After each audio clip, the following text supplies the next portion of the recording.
people! Ladies and gentlemen, welcome to episode 24 of the Ark Podcast. I really want to welcome you to 2025. I'm really excited for the first show. I've been away January, December, pretty much write-offs until you get to Australia Day. But boy, do we have a lot of stories to cover. We had a situation where yesterday Anthony Albanese teamed up with the Liberal Party. They passed hate speech laws, essentially, in Australia to actually protect Jewish Australians. We take a deep dive into that. Who voted for it? Who didn't vote for it? We also had Donald Trump's first 14 days. How are his executive orders affecting Australians? How are his tariffs going to affect Australians? We're also going to have a look at this National Socialist Network, these white nationalists in Australia, the ones that paraded on Australia Day in South Australia. What are they all about? Why are they getting banned off Twitter? What did they end up doing with Sam Newman? And we're going to look at the PR battle around nuclear energy. And lastly, men's health, well-being and domestic violence, among other things. To help me get through this particular topic, I've got a couple familiar faces and a brand new one. I've got Paul Vallejo. Paul is a phenomenal guy that has appeared on this podcast many times. He's someone that is a former NASA worker, nuclear energy background, and fresh back from the US. So I'm excited to talk to Paul about that. Great to be here. I've got a new face. I've got Sneaky Steve from Survivor. Steve, welcome G'day. to the podcast. Steve's a Survivor contestant on a number of the shows, social activist, firefighter, and all-round absolute badass. Right. And I've got another familiar face. No, you're welcome here. I've got another familiar face, Elvis Sinisic, family man, MMA fighter, gym owner, and staunch libertarian, as you can see there. I'm looking forward to seeing what your plans are with the election coming up, Elvis. Good to be the king and good to be back on the show. Absolutely. Absolutely, you mate. did mess up. Tell me. You should have had the last episode of last year as 24, and this should have been episode 25. Again, it would have been nice starting 25 with 25, Yeah. but hey, maybe I'm just a little bit autistic. I actually totally agree. There were a few episodes there we had to wipe off because one of our guests were too drunk. So so there was that was the plan. That was the plan. I don't understand. Why'd you have to wipe it? That would have been brilliant. No, I know, but I believe in consent. That's just who I am. Going into it, we've seen some interesting discussions over the summer. I don't know if you guys have been following Twitter much, but we've been seeing a lot of people asking, what is it to actually be an Australian? And obviously Australia is quite a melting pot of different ethnic diversities. Yes. But what is the Australian culture? Is it a dominant culture, or is there like a multicultural situation? And I think that this is a pretty cool panel to discuss that with. I foresaw this being a big problem going into Australia Day. And so over January, I scheduled a lot of videos. Paul, you partook in that conversation with Moe, a Muslim podcaster, as well as a few of the other people on the panel, including Damien Curry. That was episode 8 of the Ark, mid last year. And I posted that in January because I knew it was going to be a hot topic around Australia Day, so that people would get some content. But it's been really fascinating watching Twitter, and I'm sure, Elvis, you've seen a lot of this on Twitter over the summer. Rukshan, friend of the show, a guy that was filming a lot of the protests in Melbourne, Sri Lankan, I do believe he is, being absolutely attacked by these white nationalists on this. People saying, you'll never be, an Aussie, you're just, a street shitter, basically, and just disgusting comments about Rukshan. And this is what I was thinking about when we filmed that discussion mid last year.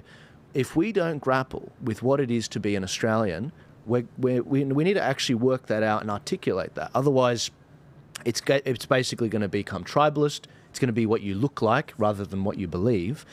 What do you guys think about that? I know you've all got sort of thoughts on this. Paul, especially because you were the one that was actually in that discussion. Fundamental precepts of Western society, how people disagree is one of the key aspects. In some other cultures, disagreement means violence. One of the things we have in Western civilization is the rule of law, free speech, the willingness, the my rights end at the bridge of your nose, the terms of debate in terms of the Enlightenment, rational values. There are certain key set of things that you have to have in a society, in a Western society, to make it function and prosper like we have. And there can be many subcultures. There can be multiculturalism. I love my Thai food. I love certain modes of dress. I love certain amounts of difference when it comes to things that are not critical to how a society functions, that becomes multiple flavors of life. But certain fundamental things have to be there. I agree. I think there's a few things we have to look at. I mean, one of them is, what were the values that built this country to where we are now? We have to look at that. And then the people that are coming in, accepting those values, now they bring in some of their own values and, as you said, some of their own traditions and things, but it's not at the expense of our existing values or system, but in conjunction. So you need to be able to accept who we are, where we've come from, and what has built this country. And one of the key things I remember growing up is, she'll be right, mate. This is a very much Australian attitude. Now, it has caused some problems now because people are a little bit too complacent with what's happening. She'll be right. But it's also the old, I mean, this little rhyme from when we were in school, sticks and stones will break my bones, but words will never hurt me. Right.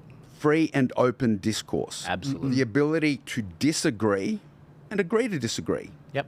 The ability to present differing opinions, share them, offer your thoughts, and you can either convince the person or they'll stay strong on their position. But at the end of it, it's like, she'll be right, we'll grab a beer and pop down to the pub. Yeah. This is one of the places where I think, Go ahead. Where hate speech laws, I think, are extremely dangerous. So this adds basically mind reading to a charge, right? I'm going to somehow be able to look into your mind and see where your speech is coming from. And if it comes from what I consider a hateful place, then all of a sudden certain things become a crime or an extra crime. And also we also know how things are typically treated. If you're on the narrative, you're free to go. If you're off the narrative, if you're off the narrative and you're one of the multicultural, protected groups, but off the narrative, we're going to call you names and do hateful things. But if you're on the, so it is an absolute recipe for differential enforcement, and that has undermined Western society for many years. But the way how I see it is that you can say what you like. That's the precept of Western civilizations, freedom of speech, literally. So. What does it take to offend someone? You have to have that boldness to offend people and put up with that. Going back to your original issues here is that fundamentally we need a foundation of Australian culture, Australian values, Australian way of life, right? And so I don't know what you guys think, but I'm beginning to think that multiculturalism isn't helpful to us. And I can say that because I'm Chinese and I can be racist if I want to be, right? I can get away with it, right? You almost have a responsibility to be racist as well, don't you? I mean, if there's things that, and when I say that, challenge it. It's a strange thing to say. Yeah, I know. When I say that, I see our white brethren out there Yes. with the same culture as us, Aussie culture, Yes. and they can't say it. And I'm like, well, obviously we have to say it, don't we? Because we've got that armor, that social justice armor. We can get away with it in so many different ways, but not to take advantage of it. The thing is that with multiculturalism, it's not helpful in today's context from the perspective that it's not bringing about the cohesiveness that's required, the nationalism that's required of nation building. It creates enclaves of ethnic groups everywhere here and there, but they're not integrating. It's not helpful. No. And they're not speaking our lingo, which is basically English. We should advocate for multilingual abilities, but English is our basic language, right? Accepting our existing values. Now, I've got to address something both Paul and Steve said. With Paul, with the hate speech laws, there's a couple of serious problems with it. And you mentioned something which actually isn't in the law. It's intent. They've removed intent. So now, if I say something, they don't have to determine that my intention was to harm. So there's already a big problem. There's also no clear definitions on things like harm or injury. So if I subjectively feel hated, then you're screwed. So if I hurt someone's feelings, I can be arrested. A good example of the agenda side of it is Chris Minns is going to be bringing in his own state-based hate speech laws. Yet he's turned around after what Sam Kerr has done in the UK. Yes. And I brought this up last year when she first did it, and I said, the censorship you support today will be used against you tomorrow. Absolutely. And that's what's happening to her right now. But he's pushed it aside and said it's not going to harm her reputation. So it doesn't make sense, because again, it's not about harm, it's about agenda. What's the current narrative? Can I jump in on that for 1 second? So this is a recipe for what's been a killer for the last number of years, is differential enforcement. Right. What we've seen in the United States, this campaign of lawfare. If you're against the narrative, if you're against the blob, if you're against the deep state, misdemeanor charges get upgraded to felonies. Things that some people would get a pass on, other people get thrown in jail for. Stephen Bannon and Peter Navarro get thrown in jail for contempt of Congress. Hunter Biden and one of Obama's secretaries, you're free to go. Good. Right. Get away. So yeah, this is the differential, the potential. See, one of the key things of Western civilization is the rule of law, blind justice. Right. That gets completely undermined by a hate speech law, especially a hate speech law where it's the person's perception that matters. And we've seen what happens in the American justice system about how many trumped up charges, literally, figuratively, you get when people are off the narrative and they want to come after you. Yeah, and of course we saw that with the UK, the Pakistani rape gangs, and the two-tier Keir Starmer justice system, absolutely. Police turning a blind eye to stuff, and so this is very much a hot topic. And I think this is where a lot of the discontent's coming from with that topic yesterday about the hate speech laws. It's like, okay, fine. You want to protect Jewish Australians? No worries. No one wants to see any Australian, forget about the Jews, no one wants to see any Australian have incitement against them. But what the hell are we doing about who's that's going to apply to? Because we know the left and their operatives are very well lawyered up and financed from these, George Soros money here and there. But what about the right-wingers when a COVID situation comes around? They always turn on the protesters. They always get immediately thrown in prison. I mean, the rate of how quickly they threw people in prison during COVID. Yes. Like with Australians versus the Agenda, Adam, the bloke that happened to, Anthony Kaloof, but also in the UK recently with the protests that happened there. It's like, whoa, where was that justice for the girls that were raped? Where was that justice with regards to many of these people inciting violence after October 7th?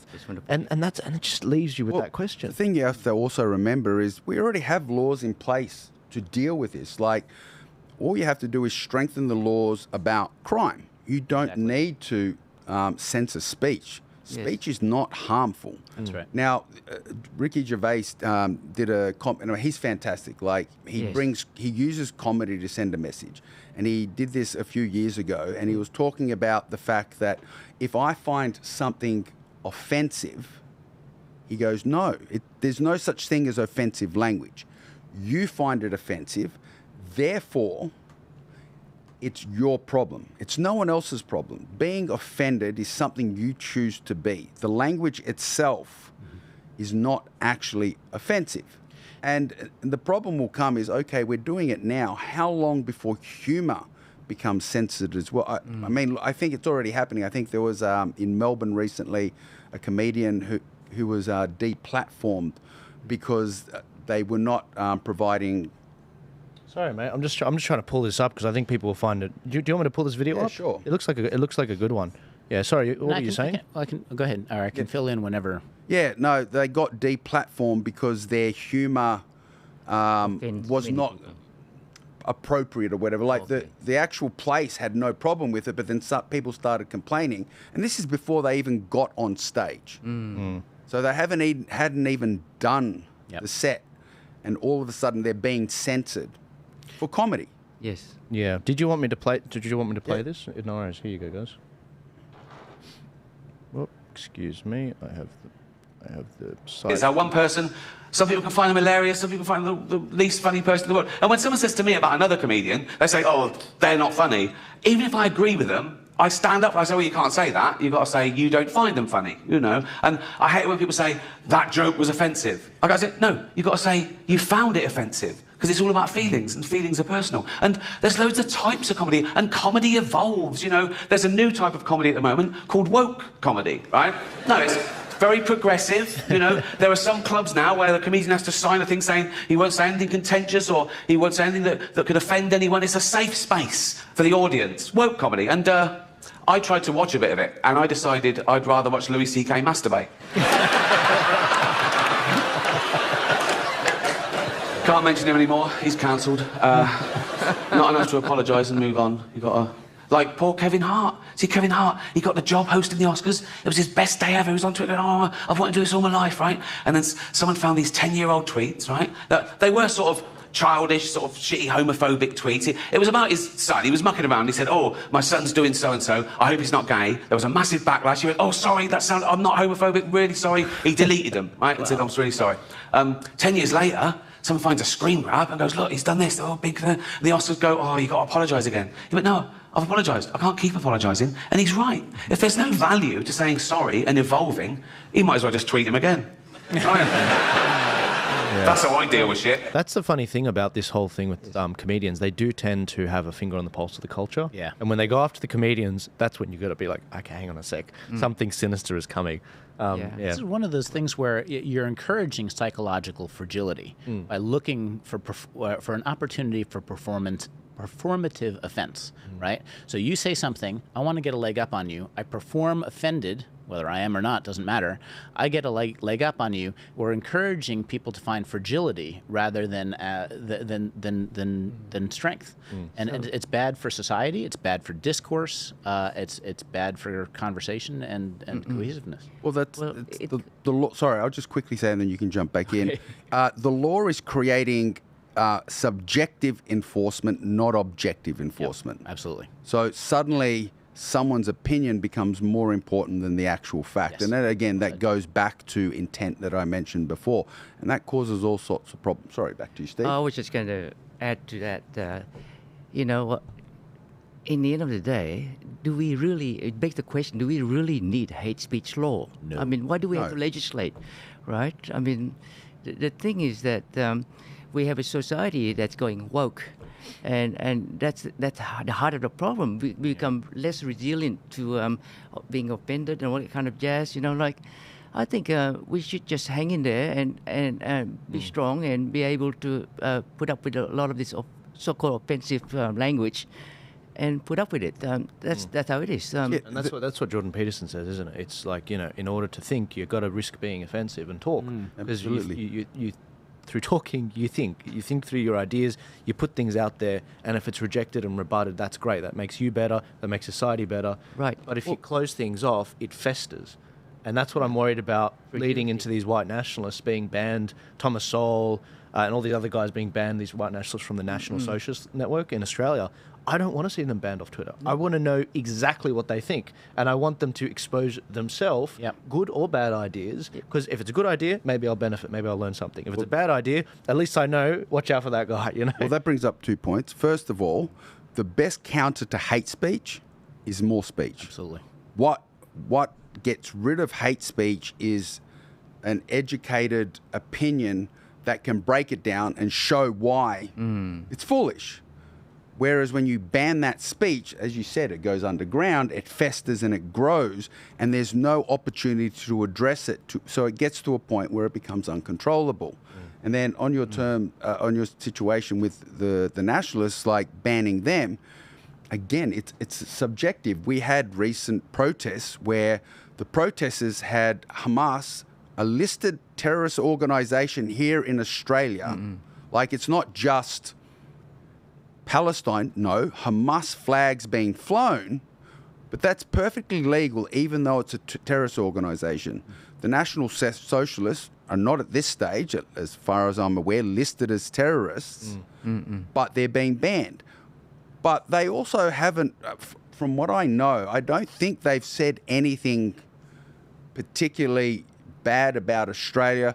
I mean, they say some racist stuff, and I definitely disagree with most of what they say, but like one of the things is they were calling out pedophiles, and in Parliament, one of the Teals complained that they were saying, let's get rid of pedophiles. Oh, you can't do that. Trying to say it's like a protected minority group. Oh, God. It didn't make sense. No.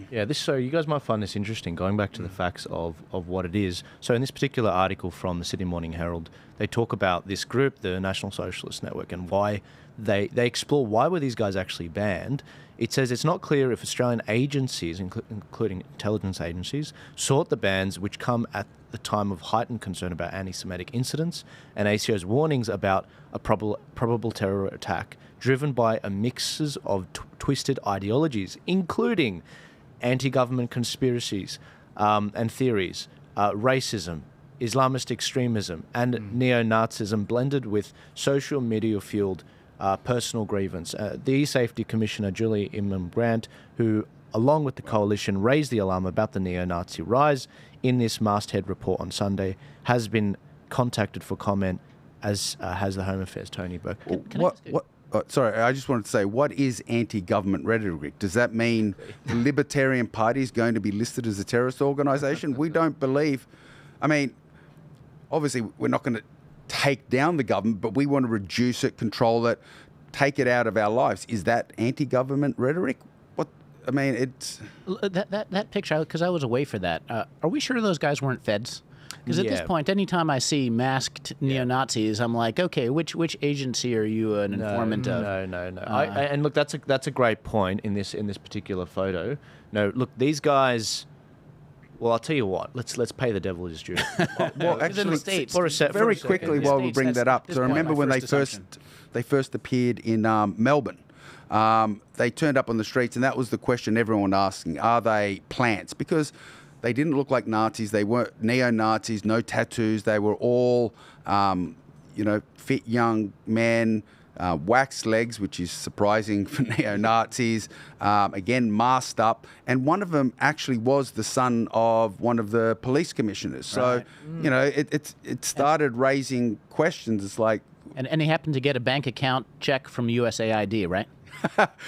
Well, we should check that. Yeah, guys, I'm waiting for mine. This is... not going to happen. Elvis was alluding to that rally they did in Melbourne.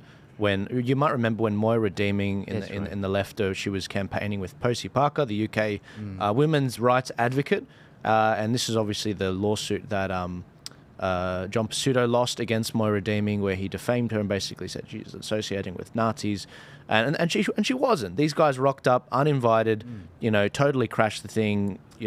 As a they PR didn't stunt. crash it. They were actually escorted through by the police. That's what's even more.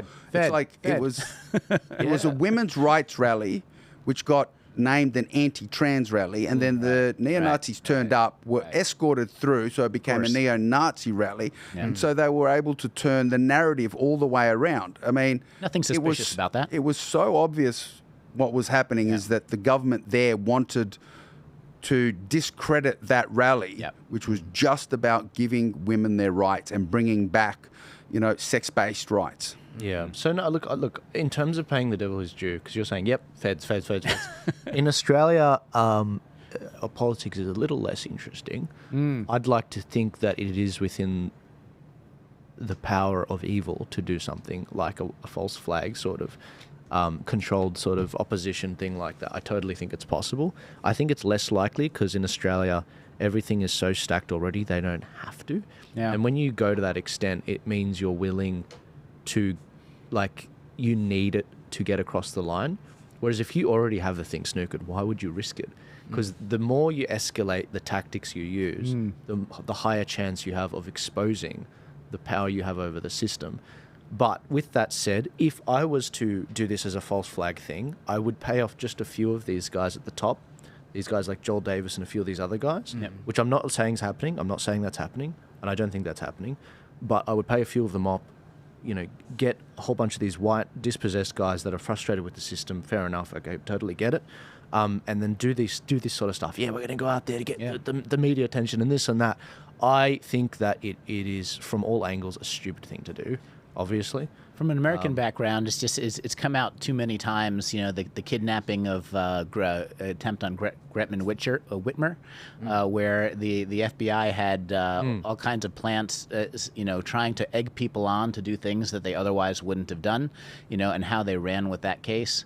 And then, of course, I'm very curious to see what's going to come out with January 6th. It's just amazing, the narrative of what they said happened versus the video and releases and the number of I'm really curious to see what. And whatever happened to the bomber who planted the bomb outside of the DNC building? Like that. They could find any granny within 5 miles based on their cell phone data. They can't find that one guy who that story just disappeared. I just at this point I am suspicious entirely. Yeah. Well, let's look at this particular story going into because this is the thing.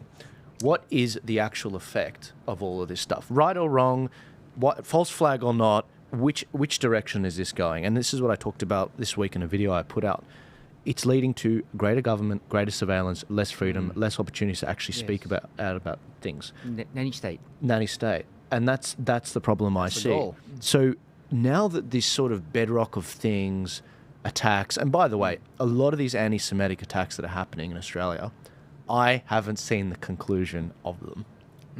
No. Yet what they're doing off the back of this PR and political capital is they're offering legislative, permanent, very difficult to remove solutions that will restrict our freedom. Problem, reaction, solution. So, exactly. 9/11, Patriot Act, mass surveillance. I'm sorry to bring it back to the U.S., but I just, Look. These are case studies, and it teaches us the nature of power and government and overreach. Well, there is nothing so permanent as temporary government powers. Yeah, that's right. A temporary government program, I think is the phrase. Who was that? Who said that? I can't remember, but it's a phrase I never forget. It's just... Yeah. I'll remember who it is in a sec. So in this particular video, again, guys, give Elvis a share on the People's King Elvis on Twitter. It's it's a fascinating name, but it's he won't be censored on Twitter. So this clip's from Oz vs. The Agenda, Anthony Kaloof, who I mentioned earlier. Allegra Spender Teals want pedophiles to be protected. Minority from hate speech. Do you agree with Allegra Spender and the Teals? And this is what she had to say. So I support where the government is going with this legislation, but I want to go further, and that is the question I'm really trying to address is those people who are promoting and really pushing hate in our community. So currently under the current legislation, things like some neo-Nazi protests which had destroy pedo freaks as a banner, that wouldn't be covered under the current legislation. So Yeah, no, interesting on that.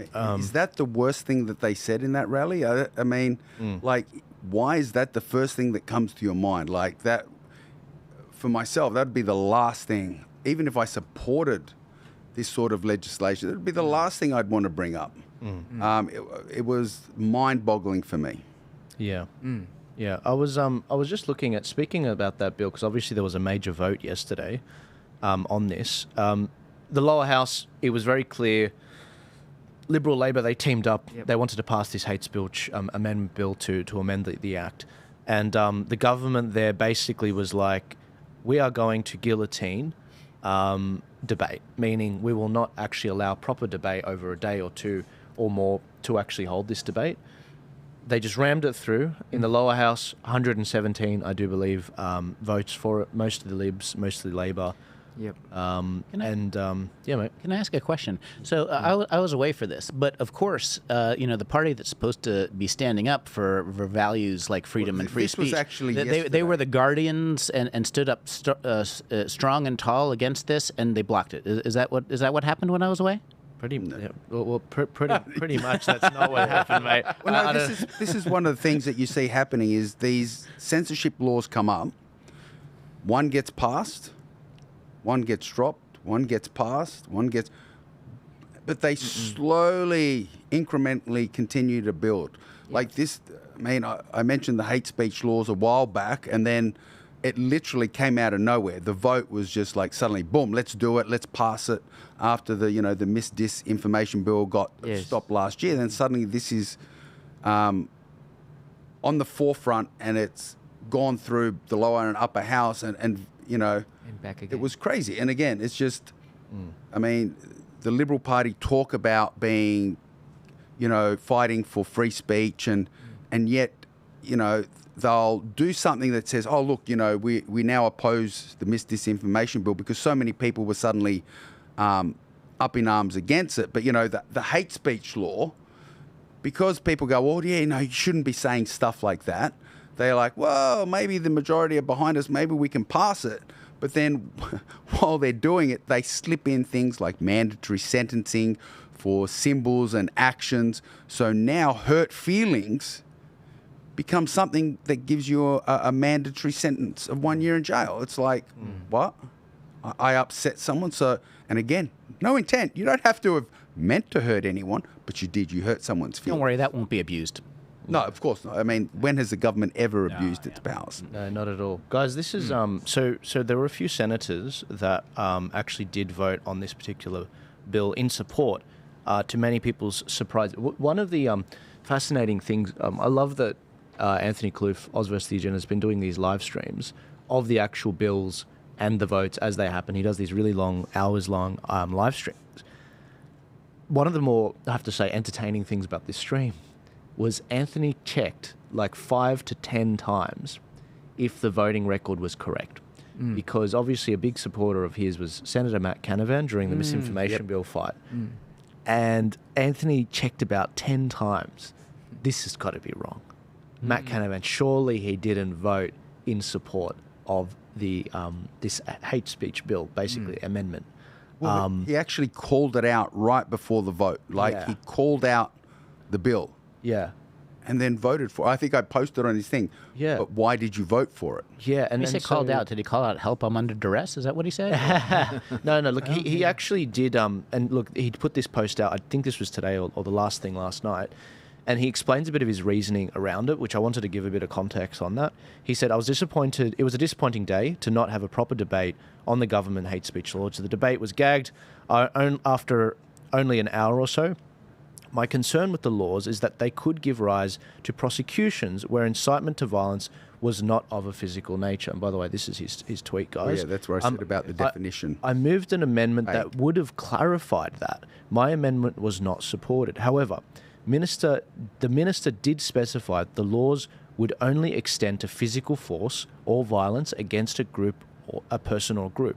The minister's statements in these debates can be used to interpret the law in the courts. That's actually quite important. While the laws were not perfect, I voted for them because incitement to violence should be a crime, and it is hard to grant a good faith defense to anyone who incites violence, but it is once again a demonstration of why we need more debate in the parliament and we should stop rushing things through this. And this is what the minister said to him when he asked that. He said, yes, Senator Cash, I can confirm what you have just said. The terms of force or violence are not defined in the legislation, and they would take their ordinary meaning. What is intended is the terms of force or violence would only extend to physical force or violence against a group or group. This is, or person, that is. This is consistent with ordinary meaning of these terms. Now, look, despite that, there's been a lot of people saying, hammered. Hammered. People just hammered. Disappointed, upset, and I totally get where people are coming from. On top of that, a lot of people are quite upset with the fact that One Nation didn't even show up to vote. They abstained. Now, look, I understand why they abstained. They probably abstained because they didn't want to show up and they were working on other things, and they knew that at the start of the day, they don't have the votes to actually oppose this. You need at least 35 votes, I do believe. Absolutely, but you still need to make a voice and be heard. You need to show. I mean, and that's the biggest. People knew that the bill was going to be passed, but they wanted to see them there. I was actually surprised to see like Payman, Pocock, and Terrell opposing the bill. I was quite impressed with them. I mean, we had the usual Babbitt and Rennick and those guys opposing the bill as we expected, but I really would have liked to have seen, Malcolm and Pauline there. But again, I understand. Like you said, it's going to pass anyway. but I think it's done a lot of harm because, especially because they just launched their policy platforms, and I had a look at it, and some of it was quite interesting. There's some good policy in there. Some I agree with, some not. And again, that's the nature of politics and policies and things like that.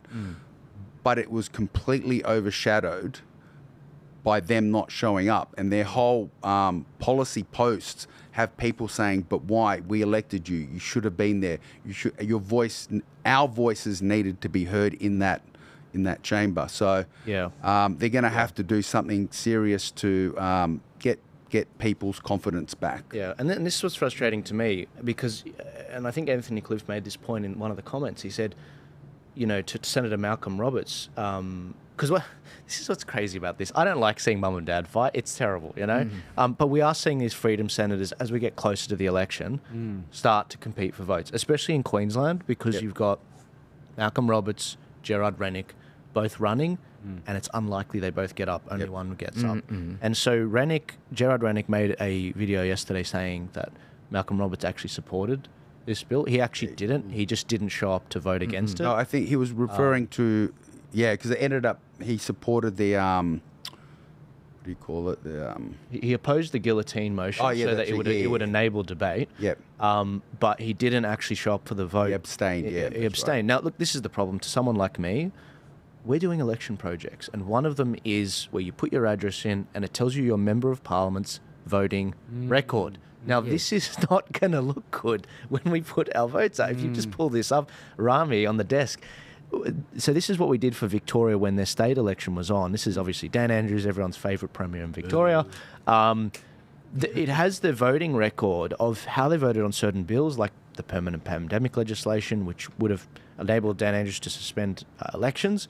And it also has other things outside the parliament that he does. Now, look, I will be bringing this out about 3 or 4 weeks out before the election federally and for the WA election. But when you don't show up to vote, what's going to appear on that is did not show up to vote on this. And if Gerard Rennick's showing up to vote, like, what do you think we're going to do? And that's the problem we've got here with these things. It's our most sacred right to vote for who we vote for. And you are our voice in Parliament, which is why you have parliamentary privilege. You can basically say what you want in the Parliament without being sued. If you're not going to use that, then you might, you can just resign it, and One Nation can appoint someone else straight away. Today, they can appoint someone else. They will show up. But I also understand, having been in Parliament quite a bit, is that they are very strained. They often are under-resourced. They don't have enough staff to get across all the different bills. And sometimes there's bills where the votes are very close that you need a bit more work on. You need to go meet with a few senators. That actually could make a difference, and it's not close. But I don't know, it's tough. I'm trying not to judge too much, but at the same time, I also see, fair enough, you should have showed up. But I'll tell you what, one thing I can guarantee you is Malcolm Roberts was not sipping pina coladas in his office. That's for sure.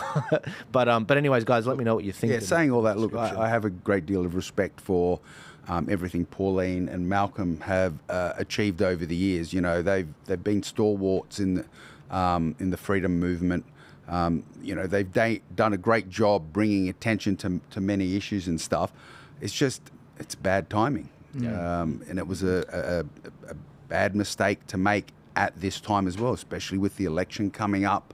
And as you said, the minor parties are all looking for their foothold in the system to get an opportunity to have a voice in Parliament. Because, that's realistically what the minor parties want to do. We want to get in Parliament, have a voice. We want to have an opportunity to preferably stop these bills, but if not stop them, at least voice our concerns and what could occur so people can become aware of actually what's happening.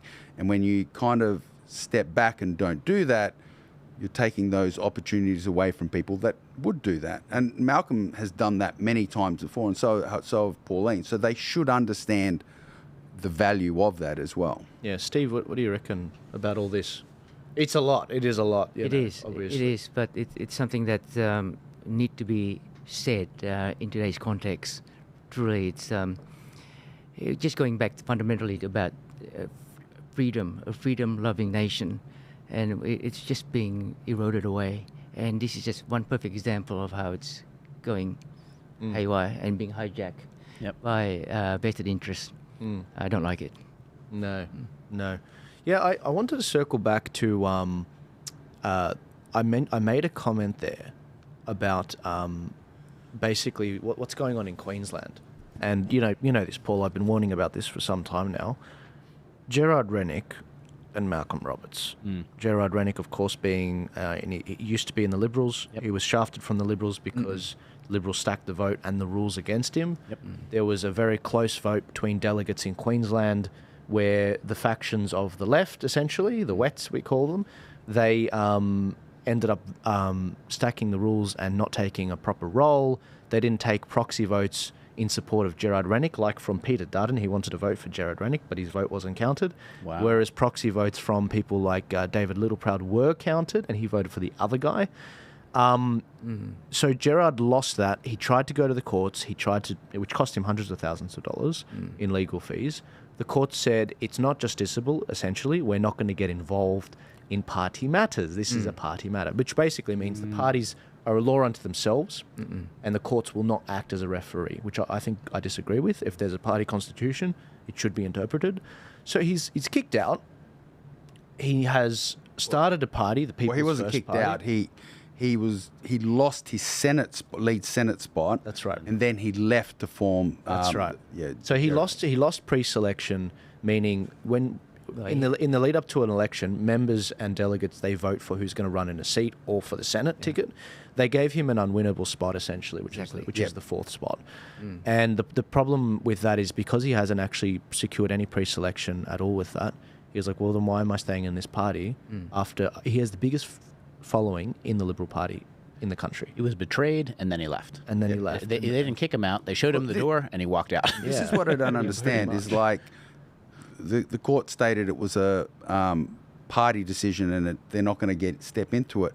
But I remember when ScoMo stepped in and said, you know what, this is, I think with New South Wales or something like that, and went, that's right. nope, this is not happening. These are my picks.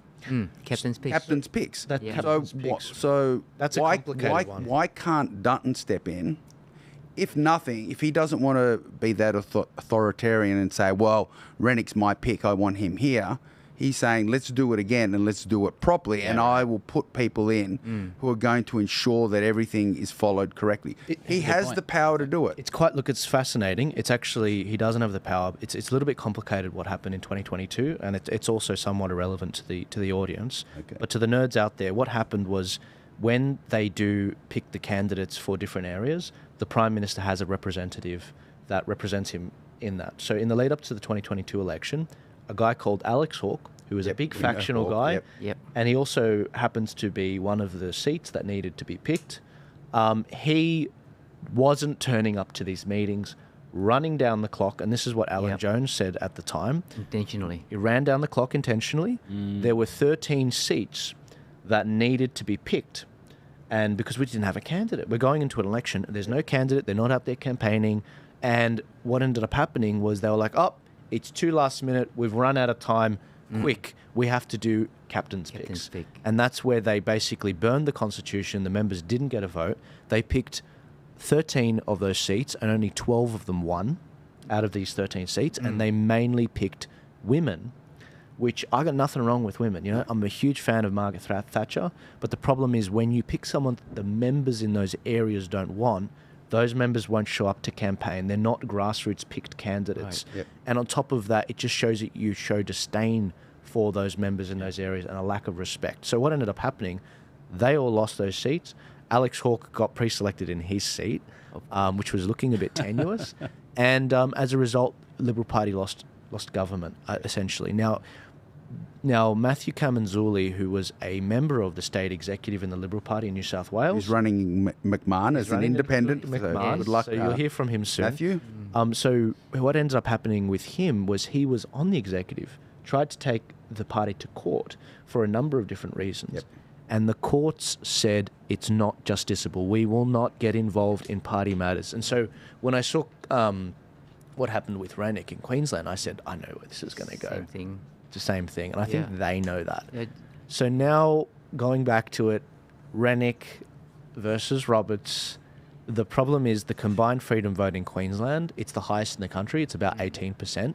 Yes. However, you need 14% for a full quota. Yep. And it's not going to be possible, in my opinion, to get both of them up. No. To what degree are the rank and file upset by what's gone on? I mean, they're the people who kind of reflexively push the same lever that they did every time. And then there are the people who are watching what's going on and like, I don't really think I'm being represented by this. Yeah. And, you know, and I don't know if I know of any polling that suggests how upset the rank and file are. Yeah, there's no polling. It's a bit complicated, you know.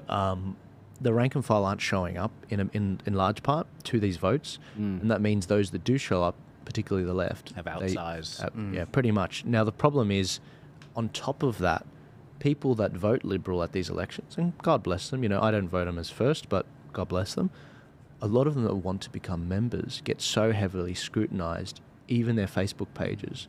They get looked at, oh, you liked this post from Alan Jones or Joel or this person or that person. You're not allowed to be a member of the Liberal Party, and therefore you're not allowed to get voting rights into who's going to be the candidate for your area. And that's the challenge. If the establishment controls and the left control who the Liberals run and who Labor runs, and they both agree on net zero, that's stacking it. That's stacking it. Whereas if you have a truly open primary, like the Americans had with Trump in 2016, 2020, and 2024, it allows you to actually have that battle of the ideas, and the candidate you get has actually hasn't been stacked. They all agree on the one thing. And so it's complicated with the Liberal Party. In South Australia, Alex Antic has managed to take over the Liberal Party. Again, guys, I could talk about this forever. Yes. But in Victoria, same situation. Victoria's it's a funny situation. I think Victoria is more convertible back to conservatism rather than New South Wales. Right now it is. All the perfect storm there for that to happen. Yeah. Thanks to Moira Deeming going through all Precisely. of that. Yeah. That's a I'm trigger. still waiting for the apology to Moira as well. Even though she From won, she's Seti. back in the party. I'm still waiting for their You're apology. going to get it. Yeah. God bless, gonna get it. God bless that woman. And in WA, I got to mention it, Nick Goiran's been doing a phenomenal job following in Alex Antic's footsteps. So Yeah. this is all the ills of political parties. It's the internal gentlemen, factional, welcome the to internal 2025. politicizing. And the situation right now is that it makes sense, right, doesn't it? That if you're a local branch member, if you do not have a say in who you select for office-bearing roles or for state executives or for, a nomination for candidates, you're going to get mightily cheesed off, aren't you, right? Yeah. And that's normal. So, they say in America, drain the swamp. Well, I reckon we need to drain the billabong and all the political parties. It doesn't matter if it's Liberal, Labor, or even the Greens. The Greens are even more toxic. I totally We've got agree, to mate. do that. Drain the Because billabong, It's yeah. not helping because we're not selecting perhaps the best candidate there is. Yeah. Well, we're seeing lots of swings to the right around the world. Obviously, in the US, the IDF in Germany, obviously Italy, Yes. and now in the UK, obviously with Reform UK now. The most popular political party on polling, obviously. I mean, it's not an election, but that's an amazing sign.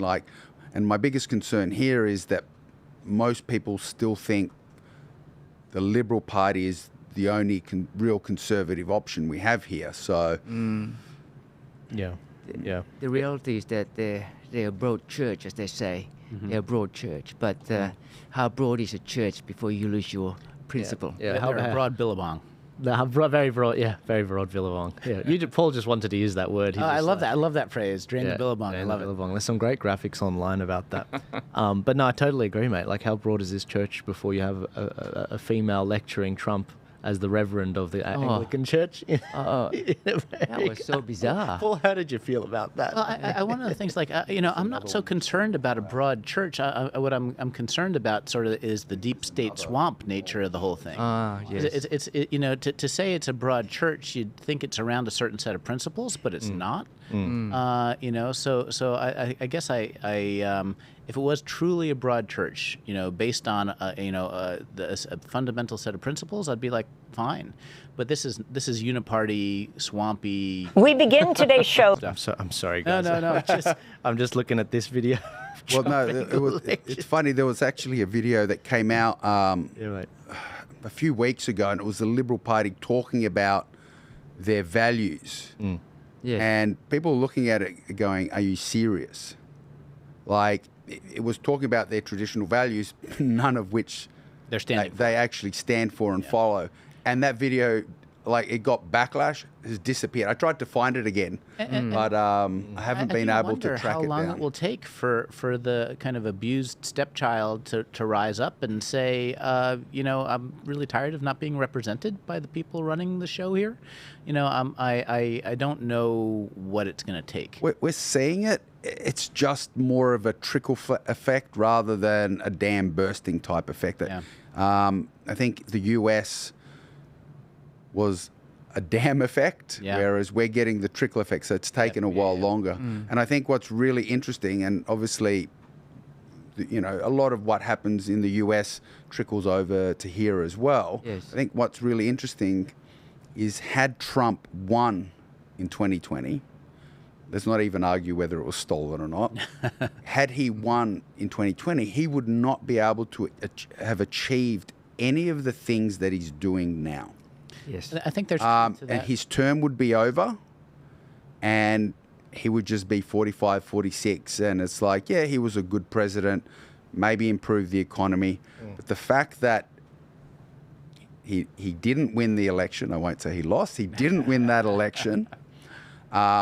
The Democrats took power, and they've done, and like obviously immigration out of control, blue cities falling apart. I mean, there was an example, like the perfect example of San Francisco when they had Chinese President Xi Jinping go over there. They cleaned it up within hours, and then as soon as he'd gone back to normal again, I mean, it just demonstrated what's really going on, and more people started going, well, wait, if you can do this, why are you not doing it? What's going on? And so people became more and more dissatisfied. And those 4 years, I think, were crucial to where Trump is now and what he's able to achieve. Yes. And you're seeing, as I said, I'm not sure if I mentioned this earlier, but you're seeing the deep concern in our socialist parties in Parliament in calling out Trump. It's like, why are you calling out Trump? Like, they're saying Trump being elected is a threat to democracy. So the people using democratic process to elect their president to do the things he's doing is a threat to democracy. It just doesn't comprehend. One of the things about what you're saying, I remember in 2020 when Biden came in, they said the adults are back in town. Well, they might have meant the adult diapers, but the adults are back in town, and it was obviously such a catastrophe after that. New wars, open borders, high inflation, high crime. And so, while I agree with what you're saying is that it wouldn't have been possible to do such massive reform in 2020 as it is now, the country is in much worse starting shape. We have a lot of fires to put out. But one of and it was also a very close run thing in terms of whether or not Trump would get in. The election wasn't that close, but how close was the election from not happening? Do you know? Yeah, if you know what I'm saying? of course. And so, so this is, in my view, this does seem, Trump is a great revealer. The effect, how many people have been forced to show themselves for what they are? The CIA, the FBI, the New York Times, the Langley Bugle, the Washington Post, the USAID, all these things, have now been revealed. And I didn't see it. I've been a student of politics for a long time. I didn't realize all these things. USAID. Isn't that shocking? Mitch McConnell, Lindsey Graham, all the rhinos, and those kind of swamp creatures are they're everywhere. So this is part of the great reveal. This is part of the great awakening. Absolutely. And that's the exciting thing about what's going on in today's time. And I think those last few years have emboldened him as well. I don't think he would have been as forthright, as drastic. He's always, been good at what he does. But the last 4 years have set him on a mission. Yes. He is literally on a mission to clean up the country and the government, because I think he now realizes that if they get back in, they could do the same thing again. So he needs to fix the system before he's gone, and he has gone hard. He's been in for 3 weeks, and the changes we've seen, the things that have been revealed have been absolutely astounding. As you said, like most of us didn't, we all knew there was some government corruption. Right. We knew there was things going on, money changing hands in the background, and we know about the war machine and how that needs to be funded, but to the extent and like USAID funding. Politico magazine, media to push narratives. Yeah, Palestinians. Politico, how much was it? It was a few hundred. 44 million. 44 million. So Politico, for the first time, I remember right. For the first time ever, Politico didn't pay their workers employees, employees last week, and it's like and comes to light, it was being state funded like the ABC here. And it's like, this is unheard of in America. But BBC was apparently funded by USAID as well. BBC, the UK is... Something like 6,000 journalists, most of Ukraine's media. Basically the infrastructure for Operation Mockingbird has been... the funding has been revealed. And in Australia, how does this affect Australia and other universities around the world? I want to see how much funding if any of our organisations Here you go. So the University of Melbourne, $114 million. There you go. The University of New South Wales, $70 million. Wow. I mean, guys, we don't know how much the greatest economy in the world has been socialising the world into communism. Yeah, we have no idea. So here we are. We work with a relatively small budget, and we're up against some of these universities, news networks, and it's being funded to the tune. This is like a war budget, like that they've rolled out around the world on this cultural war. Yep. No wonder we're just like, why aren't we getting anywhere? So that's the thing. We know the education system had been, overtaken, but I was under the belief it was third parties that had vested interests that were doing the funding, but to discover it's the US that's doing this with, as you said, with a budget that just far outweighs anything even our country could offer. It's just it's both shocking, but also it makes so much sense because we've been trying to work out where is this coming from, who is funding this. Yes. What do you think about this, Steve? Well, what's gobsmacking is that the USAID, they're working as if they're a law upon themselves, and they're not accountable to anybody. The US government agency, they do their own stuff, and this has been going for a long time. And I suspect that Trump had known about this for quite a long time, and other similar agencies. That's where Elon Musk's Dodge will kick in, and I can see many more agencies going to be just decimated.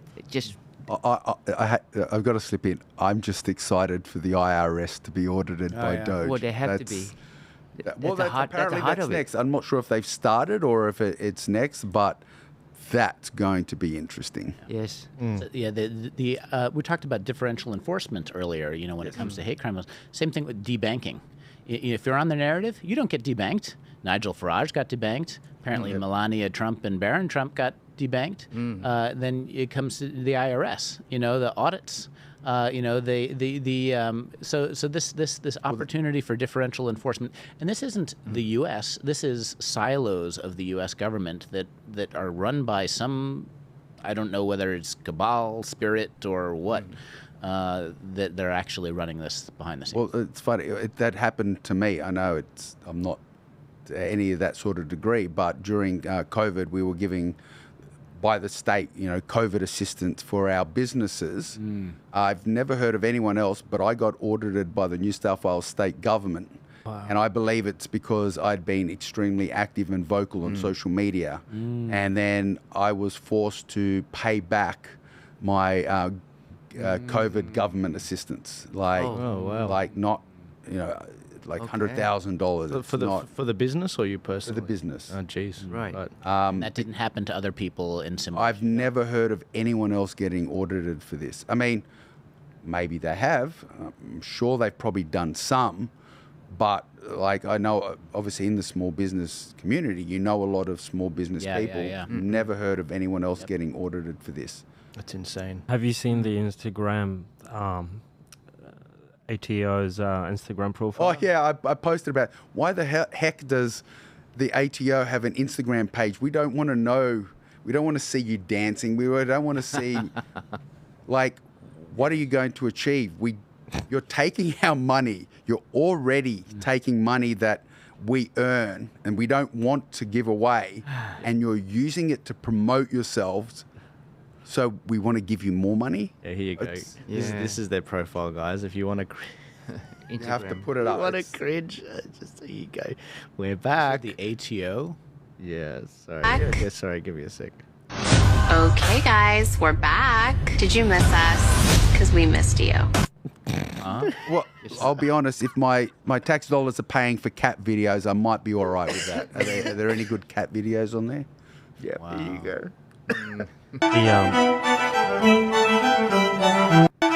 Oh my How about gosh. that? I just can't, guys. It's literally what you'd think it'd be. It's cringe. It could have been worse. So it could be TikTok too, you know. I wouldn't be surprised. It might be. They Yes. probably have the budget for it, mate. I mean, let me click the link. We're in the paying for it. Of bio. course, they've got the budget for it. Absolutely. Yes. Dear God. Yeah. By the way, guys, sorry to interject, but have you also seen the truth that Donald Trump put out 12 hours ago about the billions of dollars that have been stolen at the USAID? And part of it went, like, $8 million went to Politico and stuff. Oh yeah, we've already. Oh no, we just covered. No, we just covered that. Wake up, mate. You know what? Pay attention. I'm trying Have you to had your find coffee yet? You know what I'm trying to find, Rami? There's a photo of a guy with an RPG in ISIS, and it's got the USAID behind him and the tent that he's sitting in. Oh, I'm yeah, just yeah. like, this is just okay. Now we're just playing games. It's like that guy. You know that photo of that Indian guy, and he's just like that in the stadium. Oh, I think I know what you're It's like it's like when you see your tax dollars both funding Hamas and Israel. It's just like, what are you doing? U.S. taxpayers are like, what are you doing? It's just frustrating. But no, look, I look at these things going on, and this is what it goes back to. All right, yeah, Joel, why are you covering U.S. politics so much? And the answer is these things have a tangible effect on what we're dealing with On day to Australia. day. Whether Down. it's giving Peter Dutton more spine, more steel in his spine, because we're seeing Trump yesterday saying, he's banning men from women's sports. Yes. Which is something which is a no-brainer here. Or whether it's other stuff like the Doge government of, Department of Government Efficiency. Yeah, we do need that. And we did see Dutton come out and announce Jacinta Price as Just the to be Minister fair, for Government similar Efficiency. So they had the Minister for Government Efficiency while having a Minister for Government Waste. So they're doubling up. And then when he talked about it, it was talking about Labor's wastage, not the government's waste, Labor's waste. If you pull up his actual, if you can find the video clip, he actually talks about finding Labor's waste. It doesn't even mention government. He just says finding Labor's waste. And then now he has two ministers, like that's not government waste, doing the same. What's the difference between efficiency and government waste? Waste. Yeah, it's literally the same thing. Look, I think it's just a sort of a push to try and be more like Trump. Yeah. And this is kind of frustrating to me because when I first got back, and I'm sort of looking at everything in Australia, everyone's like, I don't know why, but there's people on TikTok, there's comments that are out there that are saying that Dutton is the Trump. Now, I just have a hunch those aren't real comments. No. I just have a hunch those are bots. But secondly, he's not Trump. And I could give you a million reasons why he's not Trump. I mean, but what do you guys think on the topic? Yeah. Well, it's funny. I think it's been intentionally pushed. The funny thing is the opposition is pushing it. So what we've got to have a look at is obviously in the US, the biggest shift, well, not the biggest, one of the biggest shifts was the media. And Trump leveraged non-traditional media, which brought in a whole new market, which drew in a brand new crowd, which helped get him elected. And we saw that on their first press conference, where they now include non-traditional and independent media at their press conferences. So that's a big step. The problem is here in Australia, most people are still predominantly informed by our mainstream media. The problem with that is the Trump narrative is not a positive narrative. We are not seeing a lot of the executive orders and the corruption that's being brought forward on our main. Some of it's trickling through. Obviously, Sky News is pushing some of it, but overall, it's still a generally negative. So if you say, "Oh, Dutton is a Trump," it's considered a negative thing. So the people, the general population, go, "Oh, Dutton's going to be like Trump." That's not good. Whereas the more educated right voters are up in arms going, no, he's not Trump. He's nothing like Trump. You know, he refused to debate gender and sex. He supported this bill that's just been passed. He opposed disinformation, but he supported digital ID. And no, wait. So it's actually not creating the effect that you would hope, because the people who are uninformed think being Trump-like is a bad thing, and the people who are informed are going, well, no, he's not actually being anything like Trump. He's just taking popular Trump policy and working it within his framework. I don't think he's actually mirroring what Trump's saying, but although in the scheme of things, as a conservative, he is doing what he had to do. What it is it's really an intentional stratagem by certain cohorts in the media, in the left-wing politics, right, to get him to be associated with Trump for all the reasons you just mentioned just now. It's all negativity, in order to blast him out of the next election. That's what it's all about. It's just trying to get rid of him and make him look really, really terrible, bad, whatever negative connotation there may be. And it's actually not working from what I see, because there is a background sentiment of conservatism around the globe, and it's coming into Australia, trickle maybe as it is, but you can see certain cohorts, like the young people, right, Yes. getting into the conservative movement as it's meant to be. So I think Dutton is doing a damn good job in that sense, that he's his own man, he's got his own mandate, he's got his own aspiration, and he's communicating to everyone. The only stuff that I want is just, with all due respect, Mr. Dutton, the only problem with him is that he looks like Voldemort. That's just unavoidable, you know, like... Yeah. I mean... Yeah, no. And he's still beholden to moderates and the progressives in the party as well. I think that's one of the problems. Oh, I think he's fighting back on that. Sorry to interrupt you. Take the New South Wales division of the Liberal Party, for example. There was a lot of rot in there, in that sense. Like it's still there. Well, it's still there, but... the Feds took over. The federal, in the party took over. But did they under fundamentally Dutton's direction for the next 6 months? But did they fundamentally reform anything? No. They are going to reform. They're going to change the constitution, as I understand. Well, I mean, if they give voting rights back to the rank and file for selecting candidates, that would be a major reform. That is part of his mandate. Well, I hope you're right. That's already in the Constitution. I don't see. No, it's partially been and I do diluted. think the key thing about Trump is not the particular policies he's put forward, but his actions against the swamp and the deep state to expose everything that's been going on by both parties for a long time. That's really the transformative part about the current Trump administration.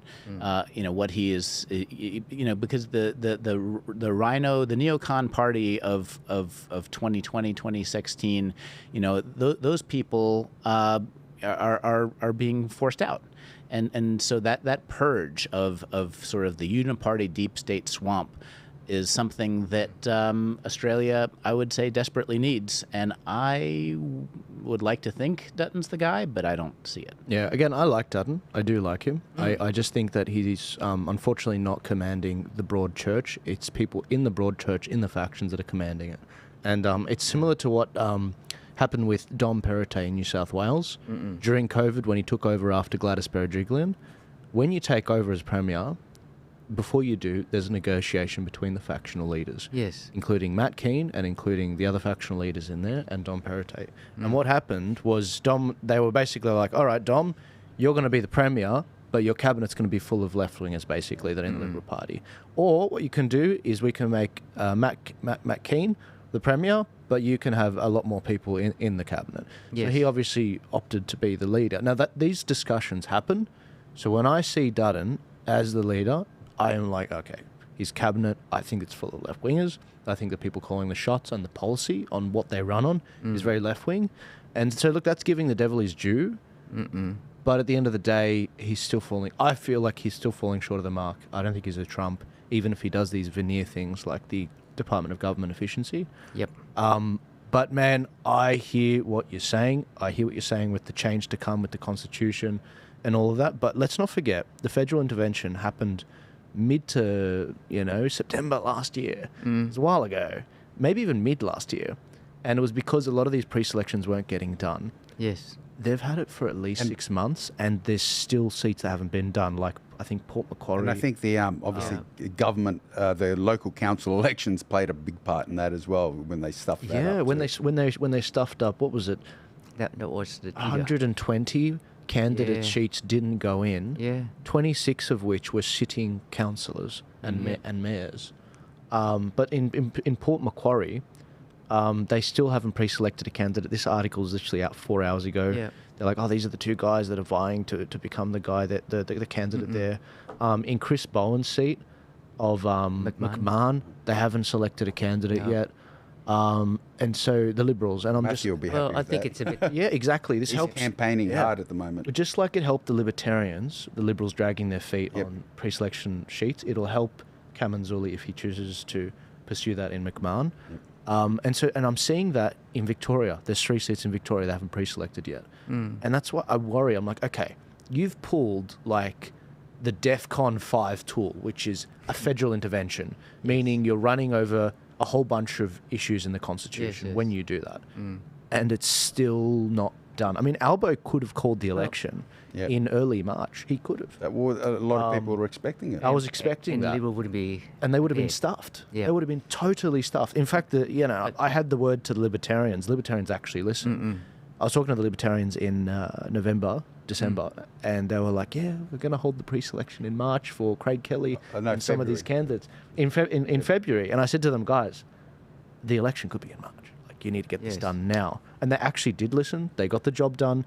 They held the vote democratically in December, got a candidate, everyone kissed and made up, and they're like, all right, let's get behind him. Yes. The Liberals, it's almost as though this left-wing faction wants him to lose, and they're throwing obstacles in his way in the Liberal Party. That's what I see. Yeah. Because they know what they need to do to win. They know. They've been at this longer than I have. Yes. And all I see is them making decisions that I feel that are deliberately subversive against Peter Dutton. On your point about Dutton as well, using Perrottet, if you listen to what he said before he was Premier, what he said after he was Premier, and then what he said and did while he was Premier, before and after, they kind of sync. During, not at all. Yeah. He even apologised for what he did. So he knew. That's right. He knew he paid the devil. Was it a year ago? There was it was the Davos or it was the Ark conference. He was at the Ark conference, and Avi Yemeni interviewed him while he was there, and he's like, "Why did you do all that stuff to people in New South Wales?" And he said, "I'm sorry, I shouldn't have done it." Blah blah blah blah blah. And I was like, "Well, isn't that fascinating?" Yeah. Isn't that he knew what he was doing, and he did it. And now he has remorse, but that doesn't change the fact that he knew what he was doing, and he did it to pay the devil. More than anything Which else. is disappointing because his values were in the right place. Yeah. Yes. We have a dearth of courage and principle. That's that lack of courage. When the time comes where you need someone to stand strong on a certain set of principles, that's what we need above all. And I think that's why people are wound so tight with when Canavan voted the way he did on the hate speech bill. I understand where Canavan was coming from, but I disagree with it. I wouldn't have done that. Well, there was also too many other things in the bill that he shouldn't have voted for anyway. Like, the symbols and actions and, again, hurt feelings. How is with mandatory sentencing? And is it also the same bill under 14s? Can also be. Yes, that's correct. So Gerard Rennick mentioned in his video that under 14s can be Yeah, they tried to introduce that, and then that was not included. I thought Jared ran it. Sorry, did you have any other comments on this? No, I just want to go back to Please the do. Liberal Party Sure. issues. Shoot. I kind of like disagree in some ways what you say, Joel, about especially the New South Wales Liberal Party. I think they've already appointed or nominated their candidates where it matters in the marginal seats, where it's going to be, where the fight's going to be. And they're not too worried about those that in the Labor heartland, like McMahon and all that stuff. That's why they haven't appointed anybody there, or even Port Macquarie. So I think it's very strategic the way how they think about it, and it's been driven, I can understand, from the federal side, from Dutton, because it all hints on that Right. at the end of the day. So you got to give them a bit of credit in that sense that they're thinking it through. And also, political parties don't have a lot of funds, literally. Even Labours and Liberals, they have to make the fund work where it matters, and that is where the marginal seat sits. So I think Liberal is doing reasonably well. They could do better from the perspective that they have internalities that they have to deal with, and that's where I was going before. That Libs really need to drain their billabong. Yeah, I totally agree. Yeah, look, all that I want to see out of the Libs, and I don't think we'll see it for a little while, is for them to emulate the values of the Menzies We Believe statement on their website. That's literally it. I just asked them to live up to the values that they say they stand for on their own website. That's literally it.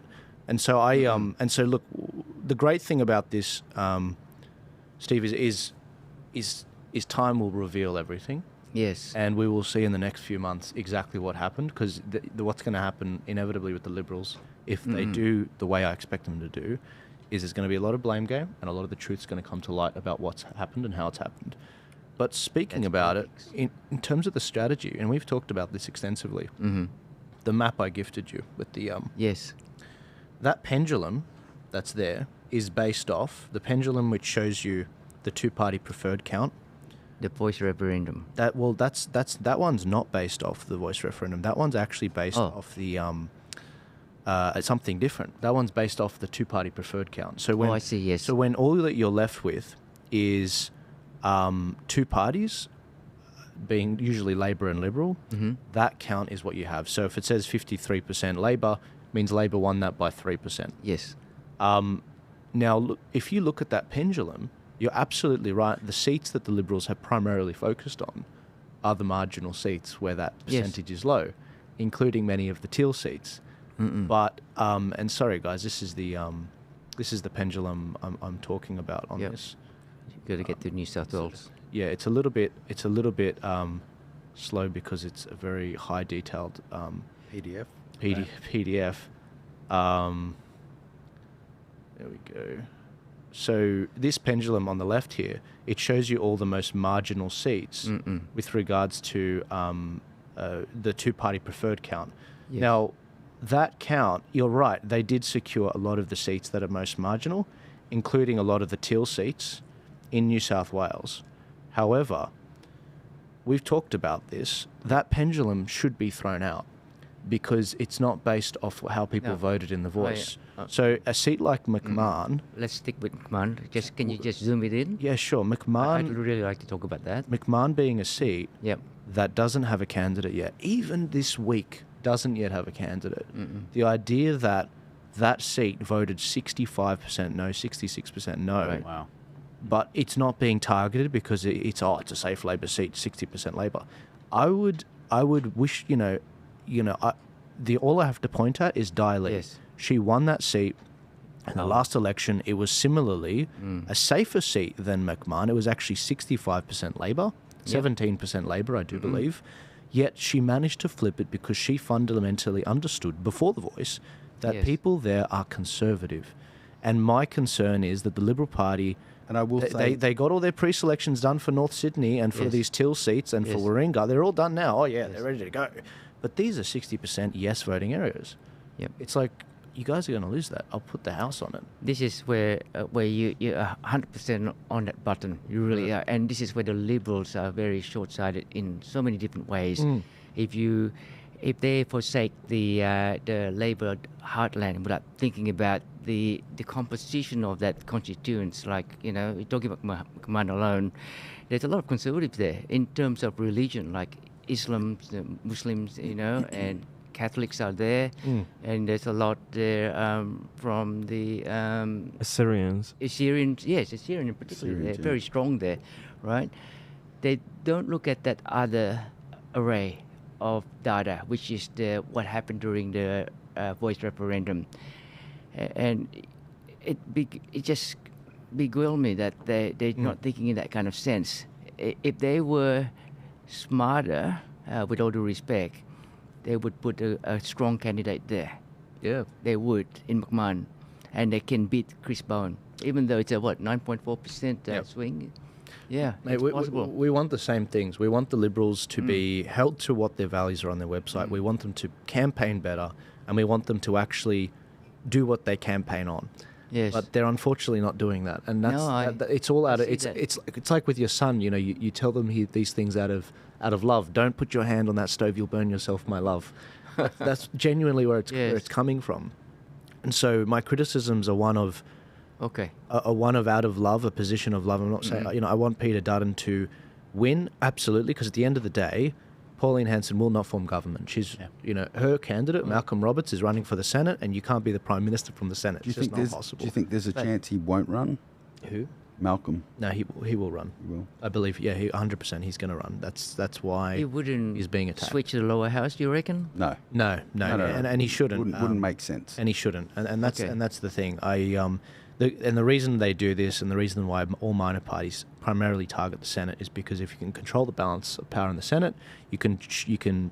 It's like the reins of a horse. Yeah. You know, you can direct a Labor government or a Liberal government. Yes. So the goal is to, as you said, win the Senate, but you still want to have some representation. Have represented in the lower house, because for two reasons.